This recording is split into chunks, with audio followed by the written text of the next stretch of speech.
1971 সালের মুক্তিযুদ্ধের পর বয়ে গেছে দীর্ঘ 53 বছর।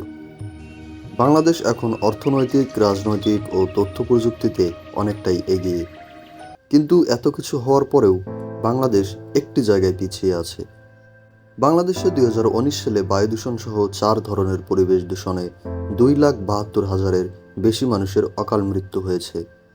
এর মধ্যে 55% মানুষের মৃত্যু হয়েছে বায়ু দূষণের কারণে।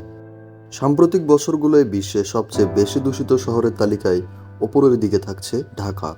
এর কারণ হিসেবে ধরা হচ্ছে যানবাহনের কালো ধোঁয়া, কলকারখানার ধোঁয়া, অবাধে গাছ কাটা, নদী খনন সহ আরও বেশ কয়েকটি কারণ। ভবিষ্যতের বাংলাদেশের কথা ভাবুন। বাংলাদেশকে কি আমরা এমন অস্বাস্থ্যকর পরিবেশে দেখতে চাই? আমরা এই পরিবেশকে বদলে দিয়ে আমাদের পরবর্তী প্রজন্মকে একটি সুন্দর ও সোনার বাংলাদেশ কি উপহার দিতে পারবো? প্রশ্ন রইল আপনার কাছে।